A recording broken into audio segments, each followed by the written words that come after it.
ladies and gentlemen, and welcome once again to the CD Racoola Show. Today we'll be taking a little sneaky peeky at the 2020 film, Brahms the Boy 2.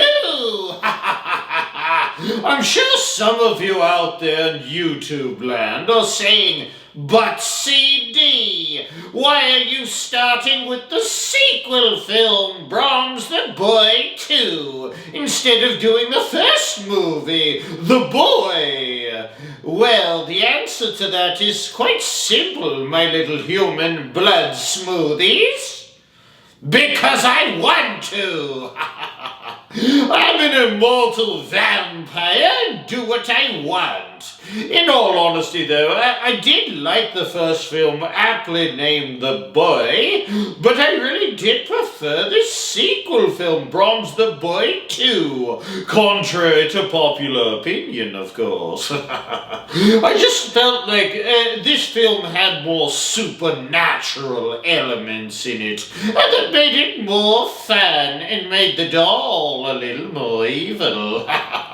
The first film, remember, it wasn't really the doll that was evil at all, but the man-child or whatever that lived in the wall. This film, the doll most certainly is evil to the maximum. The film was directed by William Brent Bell, whom, along with directing the original film The Boy, also directed the whole films Stay Alive, The Devil Inside, Where, Separation, and Orphan First Kill.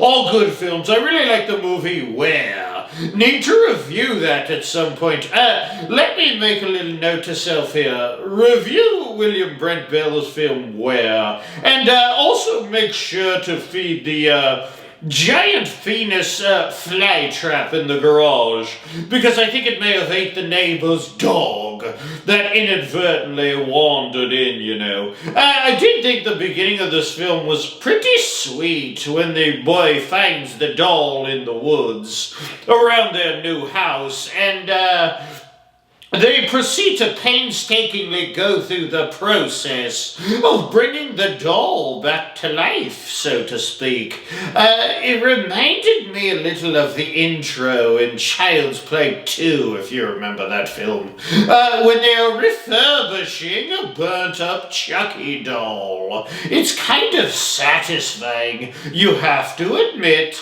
to see them refurbishing these dolls, evil or not, you know. I don't know. Something about it is nice to me. I don't know. I mean, they don't know who they're bringing back when they're bringing back a demonic presence back to life. They're just cleaning the doll up, you know, brushing up on the boy. Brahmsy definitely has some good style. If you're going to haunt and murder entire families trapped in a doll, you might as well look fresh doing it, you know. Which leads me to my next question for you guys to comment on down below here. Who do you think is the scariest doll of all time? There are honestly lots of options, but here are my top 4. Let's throw them all in a blender, shall we? Brahms the Boy, I have to throw him in there.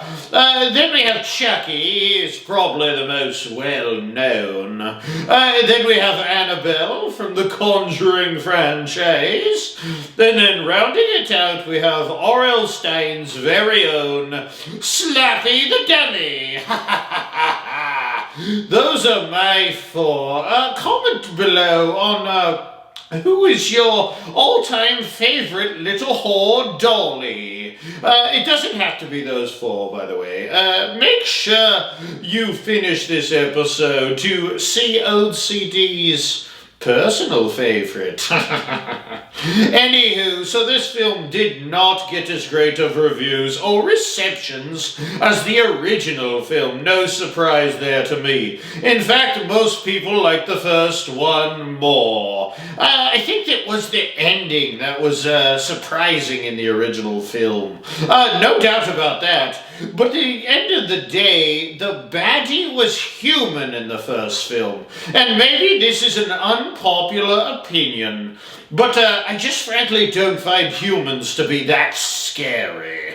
You know, humans are my food source, and for you guys out there in YouTube land, it would be kind of like finding a hot dog scary or something. In fact, if you humans consider hot dogs, you know, you can consider me Joey Chestnut, you know, as far as humans being hot dogs or whatever. I mean, I don't think there is any way I could eat as many humans as Joey Chestnut does hot dogs, but whatever.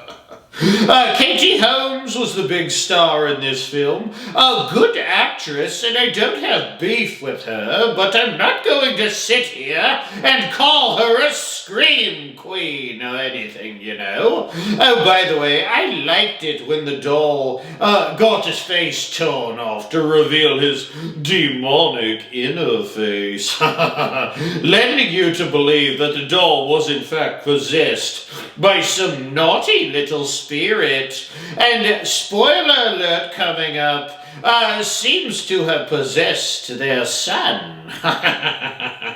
If you watch this film all the way to the end, which I highly suggest that you do, the only reason I wasn't really wild about this film is that there just weren't that many instances or scary situations that the family or the characters of this film are put in with the doll Brahms. Not a lot of jump scares in this film, that's for sure. I think after viewing the first film, we as viewers were kind of looking for that M. Night Shyamalan twist, where it was like, okay, so it was this person all along doing all these evil deeds, and we were kind of led to believe it was the strange neighbor who was the bad boy. The neighbor was played by Ralph Ineson, who was also in The Witch. One of my favorite films, but it really was the doll all this time doing these terrible things. Plain and simple, Brahms the doll was evil. One of the things I have to say that I like the most about this franchise is that Brahms has all these rules, right? If you follow his rules, then everything will just be peachy keen. But if you break those rules, Brahms is not a happy little porcelain dolly. What made this film a little creepy is the child Jude was rendered mute by the trauma he had seen earlier in the film. So he was always writing on his little notepad, his little notey pad, and making doodles. That was sometimes him, but oftentimes they were drawn by Brahms. Something kind of creepy about him writing stuff on the notepad, you know. I don't know why. It was just creepy. The ending of this film is just so awesome, and spoiler alert, once again, coming up here, but Brahms lives on through the little boy. How much do you just love it when the bad guys win? It's just the best, isn't it?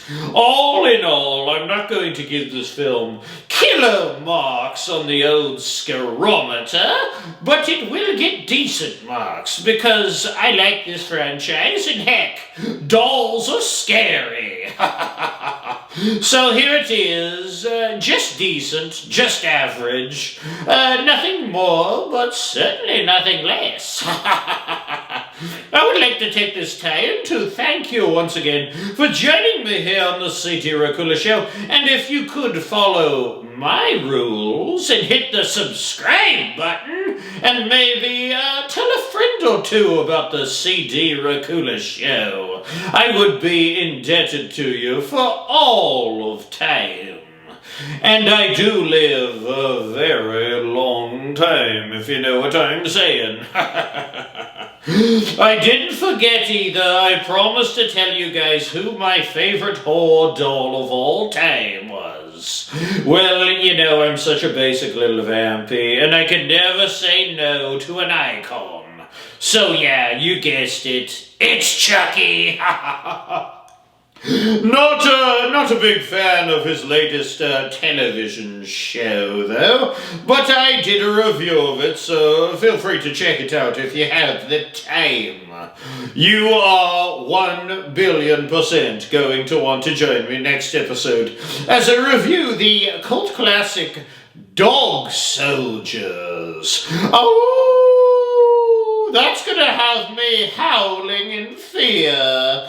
So, till next time, my little blood bags. Like Dwight Schrute from the hit show The Office says, learn your rules. You better learn your rules. If you don't, you'll be eaten in your sleep. Bye-bye.